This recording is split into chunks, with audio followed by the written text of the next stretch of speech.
নমস্কার বন্ধুরা, welcome back to my channel. কেমন আছো তোমরা? আশা করি প্রত্যেকে খুব ভালো আছো, আর আমিও খুব ভালো আছি। আবার অনেক দিন পর হাজির হয়ে গেলাম তোমাদের কাছে আমার একটা ছোট্ট ভিডিও নিয়ে। বেশ কিছুদিন আগে বিকেলবেলা তাড়াতাড়ি করে ঘুম থেকে উঠে ঈশানকে ঘুম থেকে উঠিয়েই রেডি করে চলে গিয়েছিলাম শেওড়াফুলিতে, মামার বাড়িতে। তারপর ওখান থেকে গিয়েছিলাম দোলনদির বাড়িতে, কারণ দোলনদির ছেলের জন্মদিন ছিল। দোলন্দি আমার ছোট মাসির মেয়ে। তো ওদের বাড়িতে যাওয়ার আগেই আমি মামার বাড়িতে গিয়ে ঈশানকে আগে খাইয়ে নিয়েছি। যেহেতু ঘুম থেকে উঠিয়েই নিয়ে চলে এসেছি, তাই খাওয়াটা এখন ওর দরকার ছিল, না হলেই আবার মুড অফ হয়ে যেত। আর এসেই দেখেছো কেমন ভাইয়ের সাথে খেলছে।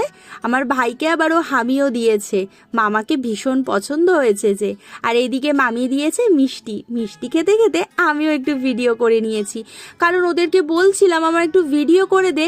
সবাই ব্যস্ত, ভাইও ফোনে ব্যস্ত, সঞ্জয়ও ফোনে ব্যস্ত, তাই আমি ভিডিও করছিলাম। এদিকে মামির থেকে টুল নিয়ে দেখছো কি দুষ্টুমিটাই না আরম্ভ করেছে। আমরা সবাই একসাথে চাও খেয়ে নিলাম। মামির হাতের চাটা ভীষণ সুন্দর, খুব স্পেশাল। আর এইদিকে তারপর আমরা চা খেয়ে চলে গিয়েছিলাম সোজা দোলন্দির বাড়িতে।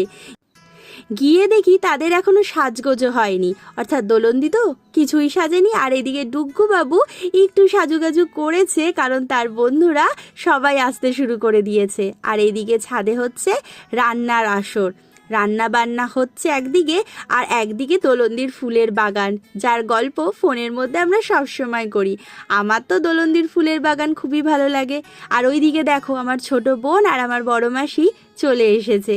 আর আমার ছোট বোনের মেয়েটা এত কিউটি হয়েছে না, তোমাদেরকে কি বলবো।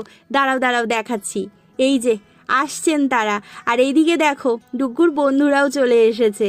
আর ওইখানে হচ্ছে কেক কাটা হবে। কি সুন্দর সাজিয়েছে দেখেছো? এইটা কিন্তু আবার সাজিয়েছে রাজ। যে টুটটুরিটাকে দেখেছো কেমন চুপটি করে বসে আছে। যেহেতু ও আমাদেরকে চেনে না, তাই জন্য মুখটাকে গোমরা করে রেখেছে। আর এদিকে শুধু মা মা করছে। আমি তখন ওকে জোর করে কোলে নিয়ে নিয়েছি আর বলেছি, দাঁড়া তো, মামা তো সারাদিনই করিস, এবার আমার সাথে একটু গল্প কর। বেশিক্ষণ ও অবশ্য আমার কোলে থাকেনি, সোনার কাছে দিয়ে আমরা বসে পড়েছিলাম খেতে, কারণ আবার ফিরতে হবে। আমরা খেয়ে নিয়েছি, তারপর হয়েছে কেক কাটা, কারণ আমাদেরকে যেহেতু ফিরতে হবে একটু তাড়া ছিল।